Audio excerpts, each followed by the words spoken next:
인설자 여러분 반갑습니다. 반갑습니다. 비가 진짜 바깥 억수가 쏟아지네요. 보면은 일기예보라는 게 좋은 건 잘 안 맞아. 근데 나쁜 걸 잘 맞는 그런 경향이 있죠? 네. 뭐 이런 걸 뭐 어피해봤지 어쩌고 하면서 하거든요. 평소에 잘 안 맞더니 우리한테 잘 맞는 것 같아요. 그렇죠? 비가 참 많이 오네요. 옛날에 그런 말이 있어요. 만세력 같은 데 이렇게 보면 그 해에 용이 몇 마리냐 뭐 이런 해가 있거든요. 그러면은 여러분 용이 많을수록 비를 많이 뿌릴까요? 적을수록 많이 뿌릴까요?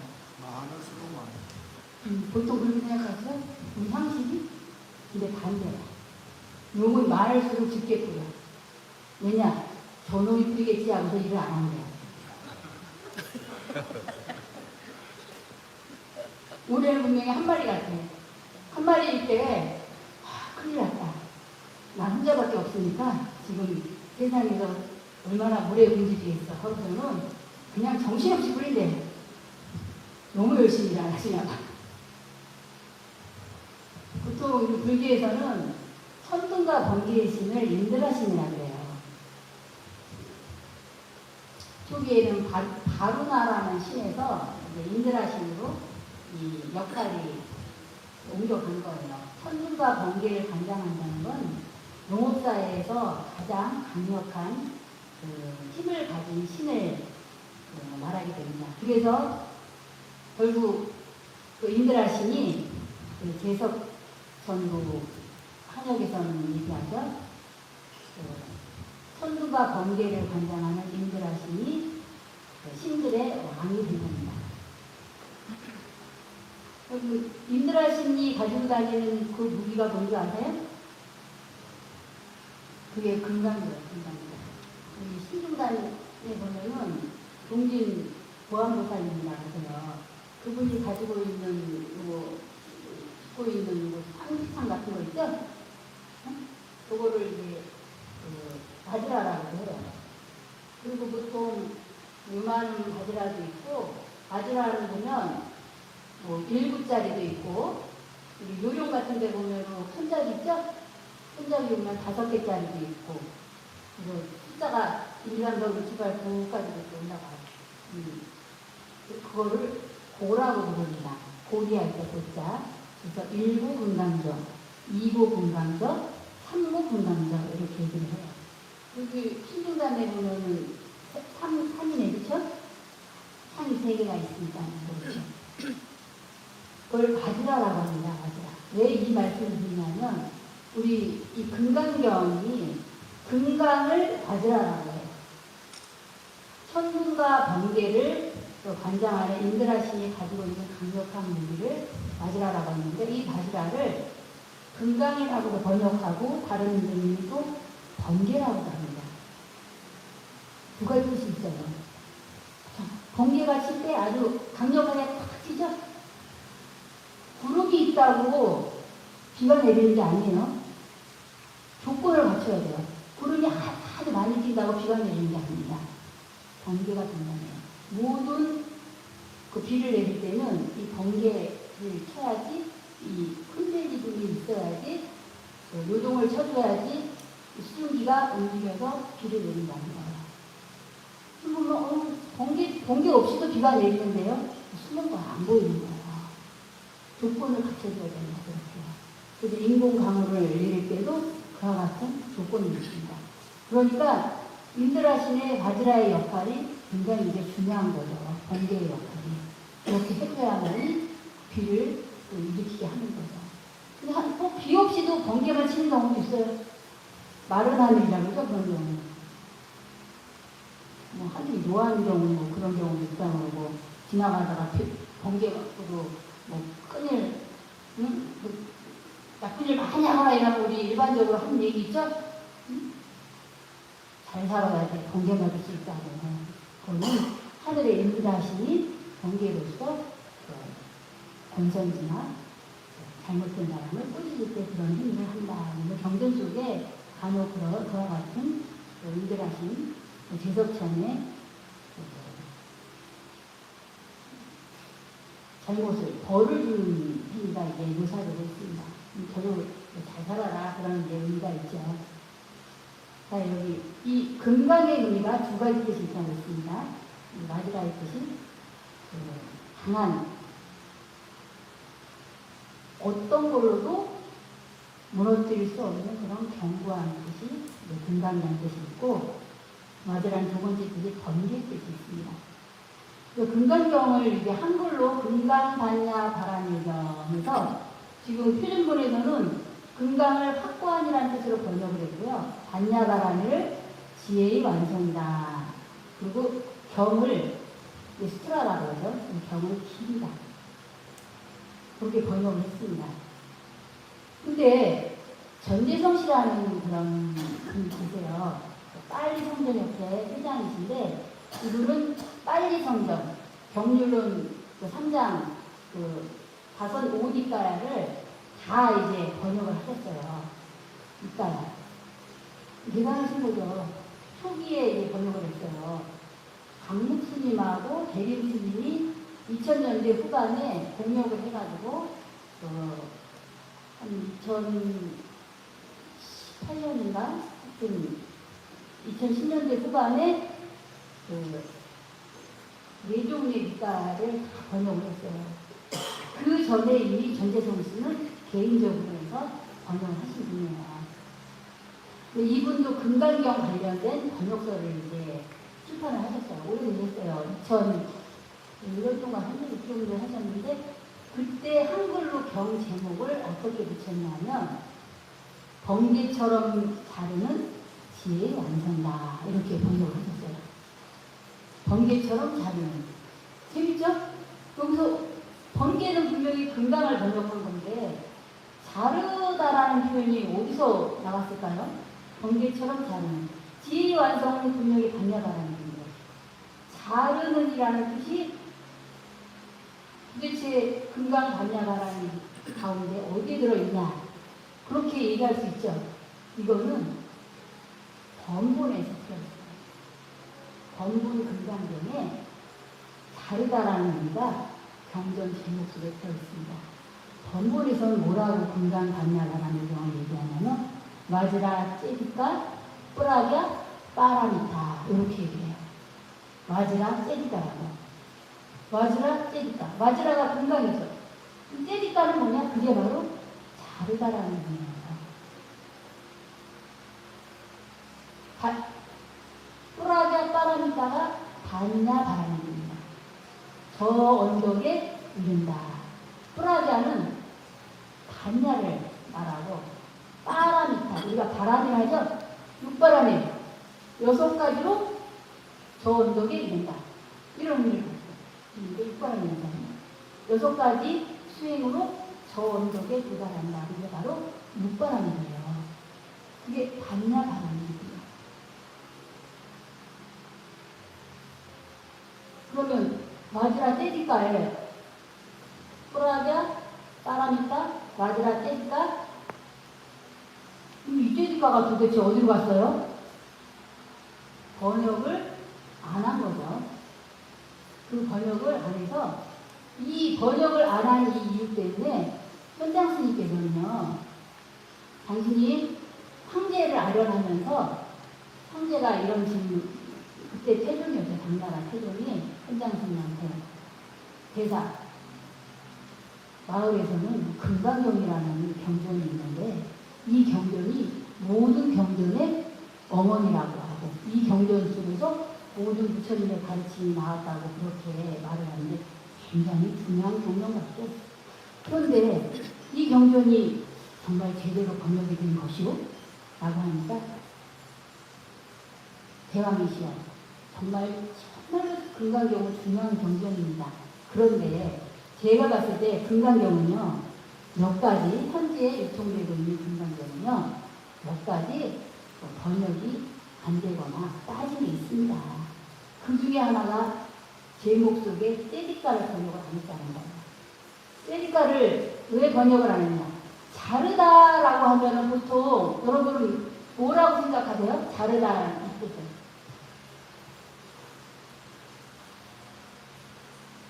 보통 자르다 하면 떠오르는 의미가 뭐가 있어요? 우리가 부처님 이 불교 경전 불법 가운데 뭘 자를까? 번뇌. 보통 떠오르는 게 번뇌라고 그러죠? 현장수께서도 그와 같이 생각을 하셨어요. 인간의 탐심, 탐욕심은 너무나 견고하기 때문에 금강같이 강한 날카로운 그걸로 이거를 잘라내야 된다. 그런 의미에서 와지랑 때릴까 능다, 능이 잘라낸다. 이런 의미의 이 번역이 반드시 들어가야 됩니다. 그래서 능강, 금강, 반야, 바람일경으로 그렇게 유통이 돼야 된다. 라고 그렇게 말씀을 했어요. 근데 요거는 현장 스님의 견해인 겁니다. 현장 스님의 견해. 근데 이 제디가를 정말이지 아주 다양한 의미를 가지고 있어요. 금대성 박사 같은 경우는 번개처럼 자르는 지혜의 완성이다. 그렇게 했죠. 이 제디가가 과연 번뇌를 자르는 그런 뜻으로 쓰였냐? 라고 해서 이 문제를 가지고 논란이 좀 많았어요. 근데 여러분, 금강경을 한번 우리가 몇 년 동안 법회를 통해서 공부를 해왔죠. 금강경 경문 가운데 번뇌를 자른다라는 의미의 뜻으로서 경문 속에 들어있는 게 있나요? 가만히 살펴보세요. 번뇌를 자른다. 탐진치 삼독심을 자른다. 이런 취지의 어떤 가르침이 경문 속에 누가 들어있던가요? 그건 별로 없었잖아요, 사실. 오히려 금강경 속에는 상을 없애야 된다는 말이 계속 등장하죠. 번뇌보다는 아상인상, 중생상, 수자상. 거기에 더해서 법상, 불법상마저도 없애버려야 된다고 그러죠. 상을 타파해야 돼요. 그 강목스님 같은 경우는 이거를 산야라고 상을 하면서 산야를 번역을 안 해요. 그냥 산야를 잘라내야 된다. 그런 의미의 떼기다가 그렇게 이제 얘기를 해요. 또 누군가는 또 이렇게 얘기를 해요.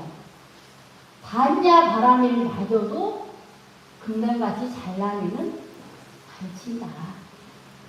법상이라는 거죠. 반야 바람이라는 이 상마저도 잘라내라는 그런 의미로서 경전 제목을 번역을 했다는 거예요. 이렇게 말하면 부합해요. 그 경문 속에. 근데 번뇌를 자른다. 그런 의미는 사실 전체 경문 속에는 그다지 나타나지 않아요. 차라리 반야를 없앤다. 반야 바람을 맞아 없애는 그런 가르침이다라고 하면은 오히려 금강경 전체 경문하고 그다지 벗어나지 않는 그런 제목이라고 할 수 있습니다. 그래서 표준본에서는요, 이 떼니까를 굳이 집어넣냐 마냐라고 해서 논란이 있었어요. 떼니까 없이도 충분히 이 전체적인 가르침의 핵심을 얘기하는 제목하고 일치할 수 있다라고 해서 확고한 지혜의 완성에 이르는 길이다라고 번역을 했어요. 근데 가만히 들어보면 이 번역, 한글 번역 굉장히 잘 된 거예요.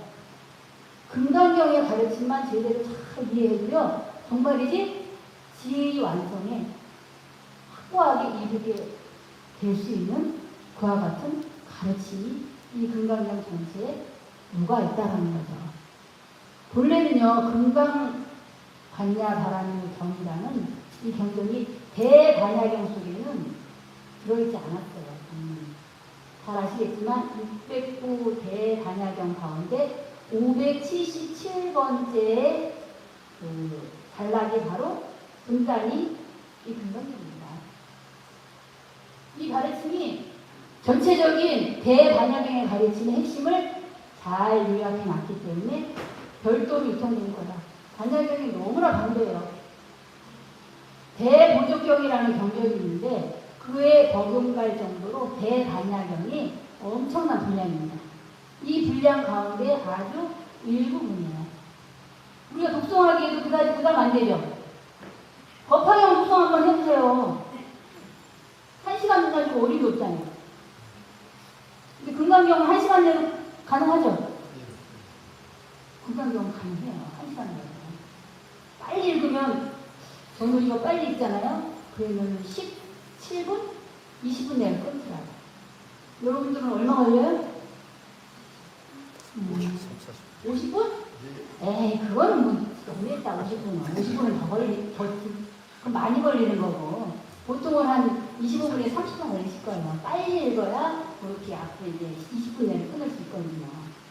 목탁 쳐가면서. 일자로 읽는 거예요. 몇시 한 번씩 이렇게 가면서, 응? 총총총총 읽는다 그러거든요. 그냥. 총총총총 쭉 읽으면은, 그게 이제 가능한 거죠.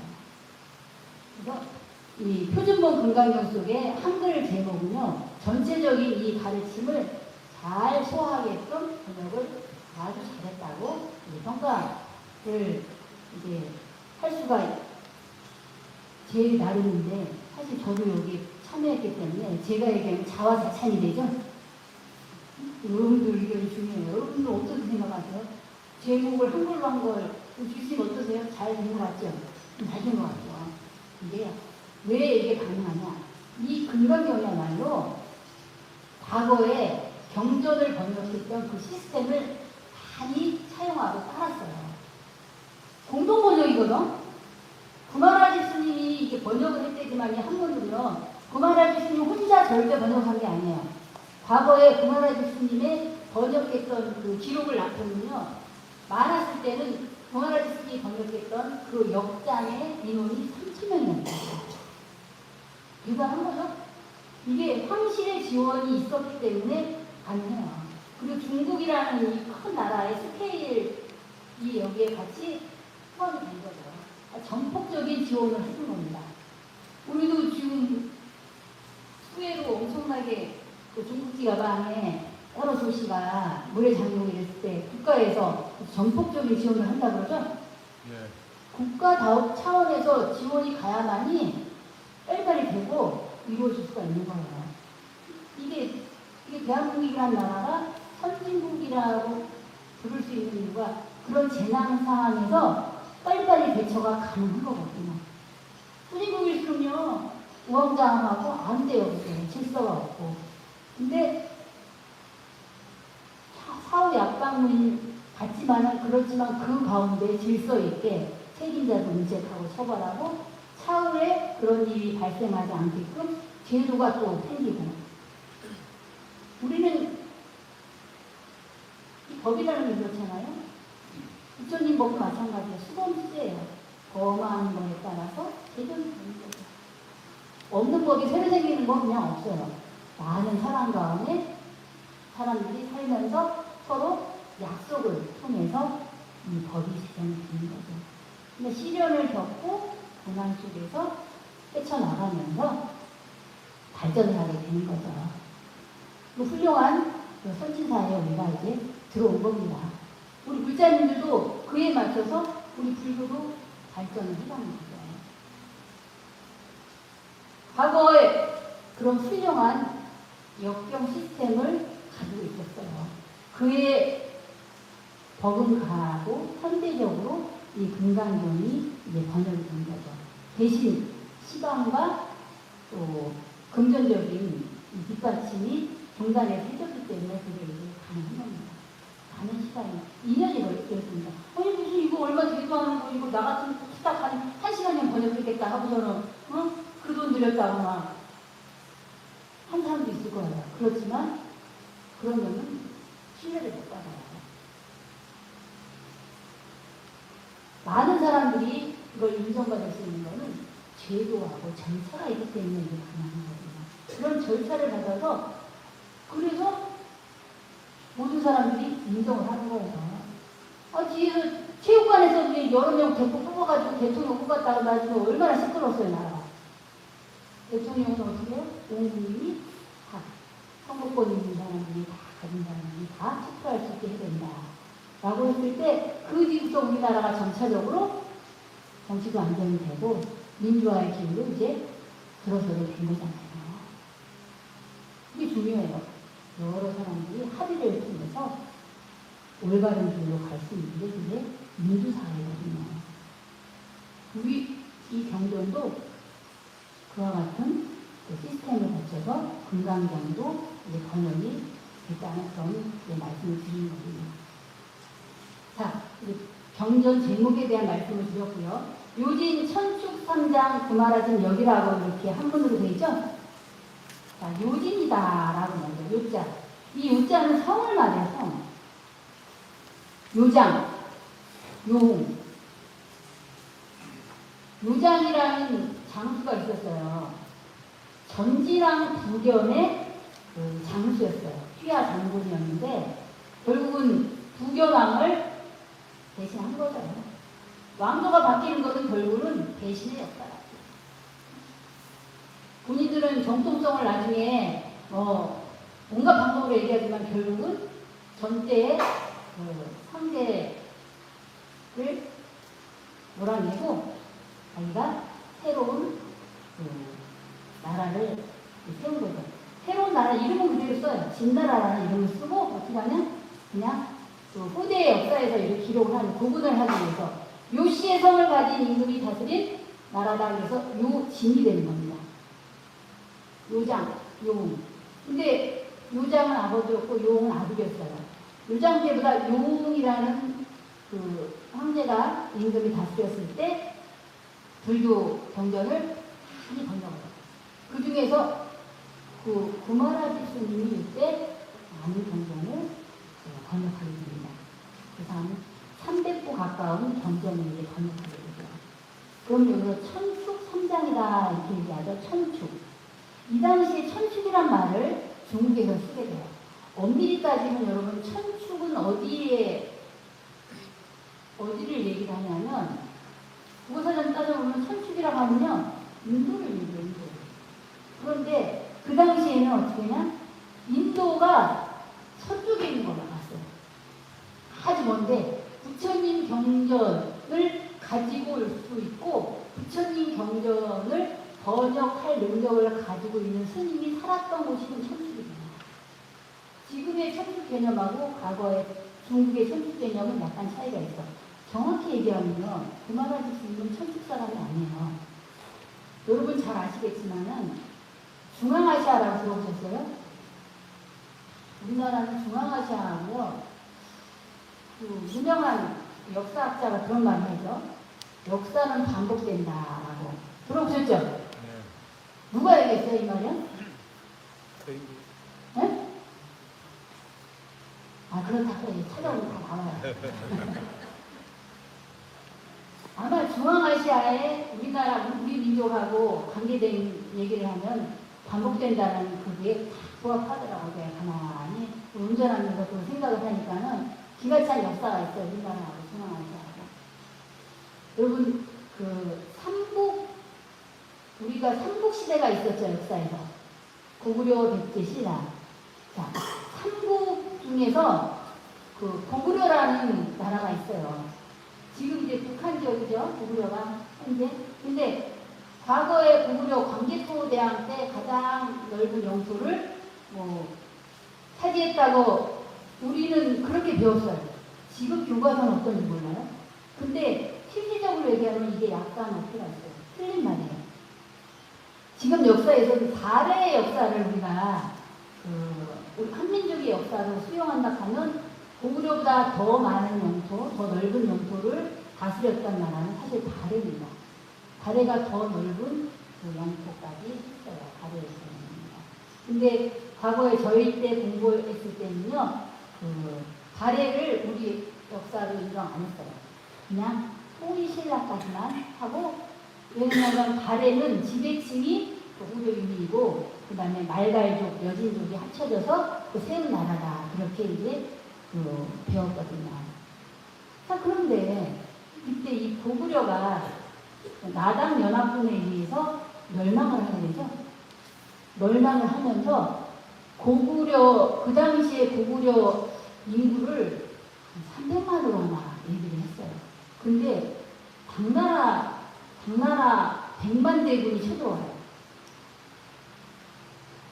역사에는 이게 숫자가 좀 가장이 되는지, 요즘에도 100만 대군 하면 그 많은 인원이 움직이는 게 쉬운 게 아니거든요. 우리나라 군대가 지금 50만 되나? 예비군까지 합치면 더 되겠다. 50만, 정규군이 50만이 안 될 거예요. 옛날에는 60만 대군 어쩌고 했는데, 지금 좀 많이 줄었어요. 군인 기간이, 복무기간이 짧기 때문에 자연히 그 숫자를 줄게 돼 있어요. 제가 알고 있는 사단도 많이 없어졌더라고요. 57사단도 없어지고, 100사단도 또 없어지고, 인간 숫자가 계속 줄기 때문에. 근데 과거에 100만 대군이 움직인다 하면은, 이거는 뭐 300만이 고구려를 치기 위해서 당나라의 100만 대군이 움직였다? 어쨌든 고구려는 당나라하고 수나라하고 다 합쳐가지고 중국 대륙의 큰 나라하고 5번하고 싸움을 했는데 5번 가운데 4번을 이기고 1번을 졌다 그래요. 근데 그 1번이 치명적인 패배였던 거예요. 그걸로 인해서 고구려가 멸망을 하게 돼요. 멸망을 하면서 당나라 사람이 고구려 사람을 얼마나 싫어했냐면은 다시 또 일어날까봐 고구려의 남자들, 또 고구려의 좀 지식층이 다 포로로 데리고 갔대요. 그 숫자가 무려 20만이라고 해요. 20만 명을, 그러면 그 20만 명을 포로로 데리고 가서 다 어디로 데리고 가면 중국에 조금 이렇게 했다가 대부분을 어디로 가면 지금의 도난이라든지 저쪽에 후차국이라든지 더 멀리 현재 얘기하는 거 우즈베키스탄 아시죠? 옛날에도 지금 뭐 사마르칸트라고 하는 그런 현재 그 지역 야르칸트, 그래서 이건 아주 그냥 서역의 끝부분이에요. 그런 데로 분산을 시켜버립니다. 다시 재기하지 못하겠군. 근데 결국 그 유민의 도망을 하고 이런 사람들이 합쳐가지고 그 고구려 구운동을 일으키고 홍군 발해를 공격을 하게 되잖아요. 고구려 사람들이 이 투지라는 게 굉장한 겁니다. 우리 민족성 중에 들어있어요. 그렇게 해서 그 20만 가까운 사람들이 중앙아시아에 분산돼서 됐던 거예요. 그 중에 여러분 고선지 장군이라고 들어보셨나요? 고선지 장군. 이 고선지 장군이 바로 구마라집의 고향인 후차국의 고선지 장군이 아버지 부사계가 말단 군인부터 해가지고 현재 말하는 대위의 신분, 장교 신분까지 올라왔다고 해요. 그 아들인 고선지 장군이 또 굉장히 섭섭한 공을 세워서 결국은 대장군까지 된 거예요. 유명한 한라산투를 통해서 서역의 제기술이 가게 되는 겁니다. 그게 730년, 40년대 일이에요.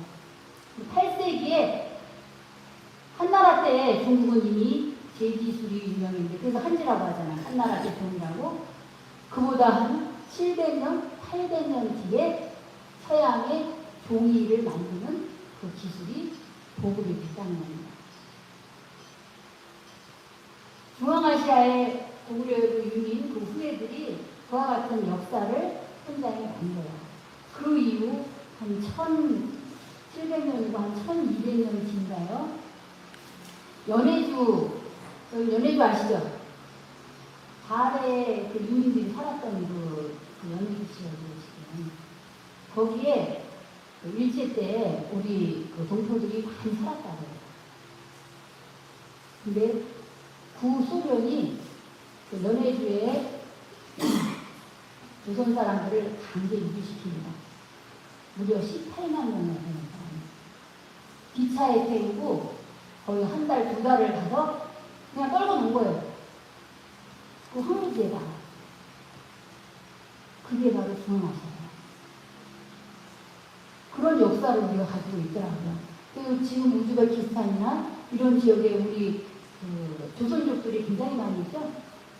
러시아에 우리 조선족들이 현재 지금 한 10년 전 방송이 나왔는데 그 당시에만 50만 명의 우리 민족들이 있었대요. 그리고 역사는 반복된다는 얘기가 그래서지나 가만히 그때 살펴보니까 그런 일이 있더라고요. 그 과거에 원하지도 않게 나라가 힘이 없어지니까는 고구려 때 20만이 강제 입장하고 또 1000년이 더 지난 시점에 또 연해주에 있던 우리 조선족들이 엄청나게 또 이주되면서 우리나라 나라들도 철저하게 쓰지 못하도록 그래서 지금 우리 뭐 조선족 3세, 4세는 한글 하나도 몰라요. 중국의 연변이나 이런 곳은요, 자치를 인정해 주기 때문에요, 한글말 다 쓸 수 있거든요, 한글은요. 그래서 그쪽에 우리, 뭐라 그래야 돼? pom프라 그래야 되나? 와서, 일 많이 하잖아요. 근데 언어 소통은 가능한 거야. 과거에 독립운동하고 이런 중앙아시아의 그 조선족 후예들은요, 언어 장벽에 막혀가지고 오고 싶어도 와서 언어 때문에 너무나 힘들게 한다는 겁니다. 지금 그런 사람들을 많이 수용할 필요도 있어요, 현재는. 왜냐하면 나같지 않잖아, 사람이. 결혼을 안 한대요. 비혼주의가 만연한 거야, 지금. 그래가지고 젊은 아들 보면 출가란 소리도 이제 못한다니까. 결혼해서 애 한 3명 정도 낳고 들어와라. 이런 말 하기도 애매하고. 응? 그렇잖아, 그렇죠? 왜냐하면 이 순간이 출가가 하늘에서 떨어지는 게 아니잖아요. 이 종단을, 이 부처님법을 지키려면요, 제가자도 중요하지만 출가자가 있어야 되는 거예요. 제가 말씀드렸잖아요. 인도에 그 부흥운동, 안베드카르가 부흥운동을 해가지고 500만이, 그래가지고 저기 500만이 불자로 막 개종을 했어, 한순간에. 나는 오늘부터 불자다 하고서는. 하면 뭐 하냐고. 순간이 없으니까 유연해야 되는 거예요. 90점이 없다는 거죠. 스님들은 90점이 되는 거예요. 이 사찰이 있고 승가가 있음으로써 부처님 법을 일으키고 보존하고 유지시킬 수 있고 이게 가능한데 그걸 할 수 있는 90점이 없다면요 미래가 불투명한 거예요. 멀쩡한 저리 이렇게 멀쩡해도 나중에 스님들 없고 그래봐요. 절에 스님이 없으면은 신도님들 조금 오다가 절에 기가 다 빠졌어. 목탁을 안 쓰니까 뭐 안 돼. 그래 안 온다니까요 이게. 절에 스님들이 있어서 기도도 하고 목탁을 쳐주고 연불하고 이래야지만 신도들도 와서 기도를 하고 또 성취도 하고 그렇게 하는 거예요. 부처님 법도 듣고. 근데 이게 교감이 있다면 이 장기적으로 많은 불자님들이 심각하게 이제 고려를 해보고 안 되면 늦게라도 출발을 하셔야지 뭐. 그래서 이게 조계종이 나에 대한 이런 거 다 풀었어요. 이제 풀었다니까 60에 있잖아 무슨 위원회 한다고 하잖아요. 이게 다 풀릴 거예요. 풀릴 수밖에 없어요. 과거에는 많으니까 IMF 출가자라 그래서 그때는 IMF 때 세상이 힘들었잖아요. 힘들다 보면 인생 우상도 느끼고 그래 내가 출가를 해서 다른 길을 한번 해보자 해서 출가자가 그때 많았었어요. 그래서 한번 그때는 개가되면 한 250명만 300명 이랬어요. 지금은 10분의 1을 풀어버렸잖아요. 그 당시에 그래서 출가자를 다 제한을 줬어요.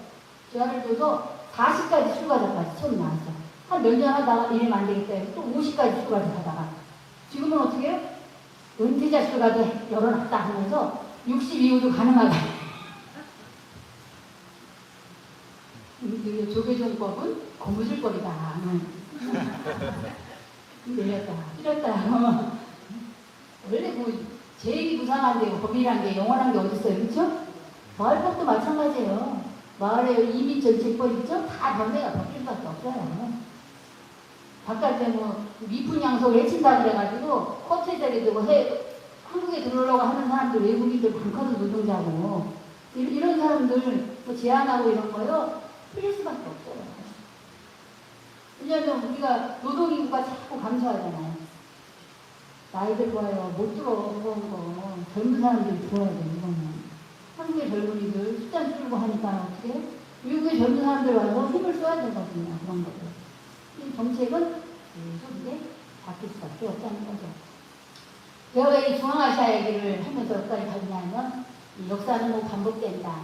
그럼 안타까운 현실이 이 중앙아시아라는 것이 있어요. 근데 이 중앙아시아가 또 불교하고는 엄청나게 중요한 역할을 했다는 겁니다.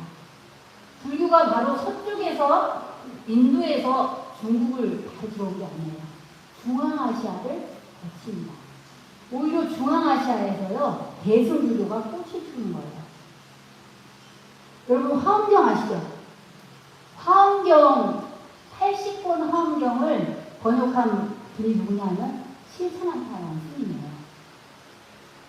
그 츠천모 단말 앞에 츠천모 때 번역이 되는데 이분이 출신국이 어디냐? 바로 지금의 호탄이라는 곳이에요. 호탄. 과거에 이제 우정국이라고 하는데요. 그곳이 뭐로 유명하냐면 그 옥으로 유명한 곳이에요. 호탄국이 오아시스 중에 중앙아시아 오아시스국 가운데서 호탄국이 옥으로 유명한데 그 옥이 어디서 나오냐? 곤륜산에서 나오는 거예요.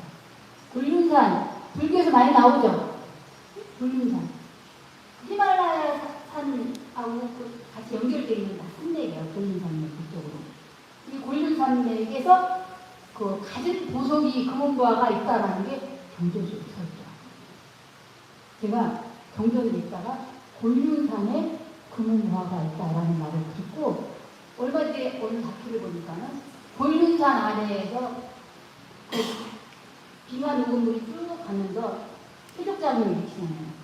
그 옥도 같이 따라 내려가는 거예요. 저 하루에 돌같이 동글동글한 자갈같이 엄청나게 형성이 됩니다. 그 가운데 옥이 나오는 거예요. 그 옥이 중국에 이제 수출이 되는 거예요. 그래서 서역에 가다 보면 옥문관이라는 그 관문이 있어요. 그때 그 옥이 구슬옥자를 쓰는 거예요. 구슬이 교육이 왔다 갔다 하는 분이다. 그래서 그게 옥문관이었던 거예요. 서역에. 도당 지나서 얼마 지나면 옥문관이 나옵니다. 저는 이 서역에 살았던 것 같진 않아요. 왜냐하면요. 그 대당서역길을 읽다가 원수가 제가 자고 있더라고요. 대당서역길이 있는데 한글로 된 거, 그것도 한문도 아니고 번역된 거를 있는데 자고 있어요. 그래서 아니 왜 이걸 자고 있지? 어려운 글도 아닌데 대상에 모르는 지명이고 뭐가 엄청 나오는 거예요. 그 지명 차라리 부처님의 가르친 경전이면 그냥 술술 읽는데 모르는 어느 지역에서는 스님들이 몇 명 살고 여기 불탑이 몇 개 있고 절에 여기는 소승이고 대승이고한데 지명이 계속 모르는 지명들이 나오는데 이 지명이 있는데 보니까 너무 피곤하더라고요. 모르니까요. 그러다가 제가 논문을 쓰면서 중앙아시아 관련된 구마라기 스님의 고향이 쿠차국이죠. 쿠차국 관련된 그 주변에 이때 고대 문서, 포탄 주변에 단당 5 이렇게 해서 고대 문서가 발견되고 또 고대 문서가 그게 뭐냐? 거기서 가장 오래된 금강경 번본이 거기서 출처가 되는 거예요. 어레스타인이라는 그 중앙아시아를 탐험했던 그런 1900년대 초기에 그 유명한 탐험가가 있어요. 그 사람이 이걸 발견해요. 도낭에서도 또 가장 오래된 금강경 고문서가 나와요. 이런 얘기를 보다 보니까 어떻게 자연스럽게 과거에 그 관련된 그 지역의 그 책들을 이제 접하게 되는 거죠. 책도 접하게 되고 또 옛날에 KBS에서요 좋은 다큐를 엄청 많이 있더라고 보니까요. 근데 여러분 다큐멘터리 잘 안 보시죠? 뉴스는 봐도 다큐 안 보잖아요. 응? 드라마는 봐도 다큐멘터리 안 보잖아요. 재미없어가지고. 관련 전문가에서 다큐멘터리 시청률은 0.002%라고요. 거의 안 나온다고 보시면 돼요. 그런데 제가 이쪽 관련된 관심을 갖고 보니까는 요즘에 유튜브 속에는요 관련된 다큐가 엄청 많이 나와요. 중앙아시아. 그래서 그 다큐도 보고 책도 보고 하니까 이 지명들, 낯선 지명들이 제 머릿속에 입력이 되니까는 그제서야 대당서역이가 수수수를 넘어가더라고요. 왕어천국점도 마찬가지예요. 그 기행문이라는 거예요. 다른 사람이 어디 갔다 왔다가 그 여행에 적은 거 있잖아요. 그 여행 속에 지명이 그거 많이 나오잖아요. 지명, 모르는 지명 계속 반복되잖아요. 그거 엄청 스트레스라, 머릿속에서는. 재미가 없으니까 스트레스인 거예요. 재미가 있으면은, 나도 가봐야지 이러는데, 저는 왜 그 생각이 안 들고, 왜 이게 좋을까? 거기를 가봐야지는, 오로지 이제, 이 구만하신 스님이 살았던 고차국에 대해서는 이제 관심을 갖게 되더라고요. 이 구차국이 굉장한 곳이 되는 거 아니에요? 이 천축 3장. 이 천축이 구마라지 스님이 중앙아시아에 살았던 이 구차국을 말하는 거예요. 인도가 아니에요, 인도가. 천축 3장이다. 옛날 사람들은요, 경전 번역하면서 그냥 서쪽에 있으면 다 천축이야. 인도가 아니고. 진짜로, 오히려 경전 번역을 할 때요, 오리지널 본토 인도 스님들은 그다지 많지 않아요. 아이러니하죠? 대승경전은요, 중앙아시아 출신 스님들이 더 많아요. 대승경전은. 그만큼 이 중앙아시아 부분은 우리 지금 이제 서역이라고 많이 얘기하죠. 서쪽의 지명을 서역이라고 해요. 서쪽 땅역자를 말하거든요. 이 가운데서 서역 여행을 가보신 분이 거의 드물잖아요. 인도 성지순례를 가봐도 서역 성지순례는 거의 안 가보셨지. 근데 중앙아시아 불교를 빼고서는 대승불교를 논할 수가 없어요. 대승을 꽃피운 나라가 바로 포탄이니까. 거기서 필차난타 스님이 80권 화엄경을 공부하시고 가지고 오신 거예요. 지금의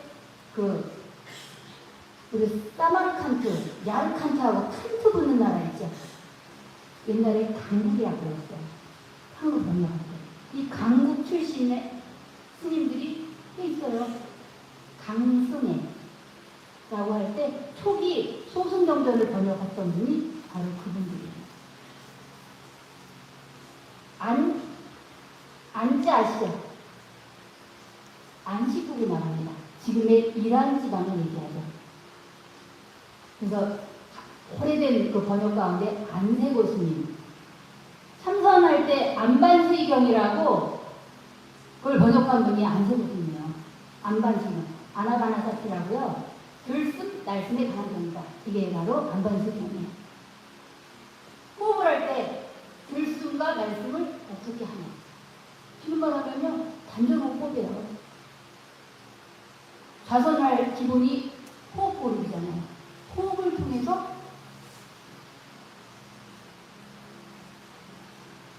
요가의 기본이 형성이 되거든요. 그래서 안반수의경을 번역한 초기의 전문가가 안세고 스님인데 이 스님이 그 2세기, 3세기 때 활동했던 초기 경전 번역했던 스님이에요. 재밌는 건 이분이 번역한 한문을 있잖아요. 그러면은 초기 번역된 거는 이 독특한 용어들이 많이 나옵니다.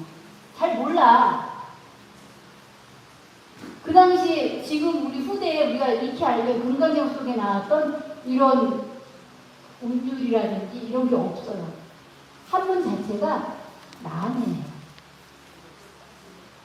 왜냐하면 안세고 스님 자체가 한문을 능통하게 번역을 하지 않기 때문에 한문이 어려운 한문이라고 해요. 왜냐 외국인에 의해서 번역된 건 어려워요. 영어도 마찬가지예요. 오리지널한 영어 잘한 사람이 번역한 영어 문장하고 제3 한 번 더 배웠던 사람이 번역한 영어 문하고는요 틀려요. 어렵게 쓰거나 쉽지가 않거든요. 이게 마찬가지입니다. 우리 신라 출신 스님들이 쓴 한문 문장하고 중국 사람, 본토 사람이 쓴 한문 문장이 틀려요. 있다 보면 누가 더 쉬울 것 같아요? 아니야. 우리나라 사람이 쓴 게 아니에요. 본토 사람이 쓴 게 쉬워요. 한문이.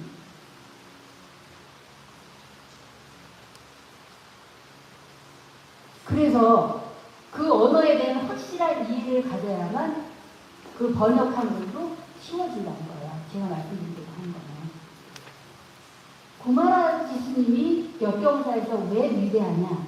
구마라지 스님을 기점으로 경전 번역에 획을 그려요. 구마라지 스님은 경전 번역을 1000년의 역사라고 하거든요. 거의 1000년간 인도말, 서역에서 그러니까 범어로 기록된 그런 말들이 한문으로 번역되는 이 경전 번역이 거의 1000년 세월 동안 이루어지는데 그 가운데 두 가지 책이 있습니다. 어디냐? 바로 구마라지 스님과 현장 스님을 기점으로 하고 있어요. 현장 스님을 기점으로 신역, 구역을 나눠요. 그러면 구마라지 스님을 기점으로 고역, 옛꽃자 써요. 고역과 구역으로 나누게 된 거죠. 그만큼 현장 스님하고 구마라지 스님이 역경사에서 굉장한 역할을 하게 되는 겁니다. 구마라지 스님이 왜 또 위대하냐면 구마라지 스님 때 여러분 그 격이불교와 관련된 그 기존의 어려운 중국에는 없었지만 서역에는 있었던 개념 이런 것들이 정립이 제대로 되는 거예요. 가장 중요한 역할을 했던 게 공에 대한 이해입니다. 공, 순야타라고 하죠. 순야, 하늘을 나눠요. 허공.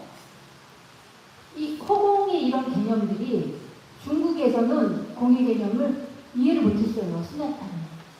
그 초기에는 뭐 무의라든지 이런 말로 번역했어요. 중국에는 없는 개념이기 때문에 중국에 있었던 말로 번역을 하려고 뭐라고 번역을 하면 무의라고 해요. 무의. 도가의 무의가에는 들어보셨죠? 그냥 함이 없는 것. 요 정도로 순야타를 번역을 하는데 이런 뜻이 아니거든요. 공의 의미는 뭐냐? 연기법에 압축된 말이 다른 말이 바로 공이에요. 불교다운 가장 확실한 말이 뭐냐? 연기거든. 인연생이라고 해서 그게 다른 말을 쓰면 그게 무아예요. 무아의 가르치. 나가 없다. 고정된 실체가 없다는 거죠. 이 고정된 실체가 없다라는 이런 가르침이 바로 공이라는 거죠. 무의자연의 도가의 이 가르침하고는 틀리잖아요. 거기서는 연기법을 얘기하는 게 아니거든. 무아법을 말하는 그런 가르침이 아닌데 구마라지 스님 때 와서 비로소 공에 대한 확실한 개념이 정립이 됐다는 겁니다. 그래서 그때 생겨난 번역 용어가 또 뭐냐면 극락이라는 말이 있어요. 극락. 극락이 구마라지 스님 이전에는 극락이라는 용어를 쓰지 않았어요. 근데 극락이라는 개념이 구마라지 때 비로소 됐습니다. 열반, 니르바나. 열반이라는 용어도 구마라지 스님 때 제대로 바로 정립이 되는 거예요. 그래서 반야신경에 색즉시공 공즉시색이란 말 들어보셨죠? 색이고 공이고 공이고 색이다. 이와 같은 한문으로 된 요 8구절 있죠? 요것도 구마라지 스님이 번역해요. 우리가 독송하는 반야신경은 사실 현장 스님 번역이에요.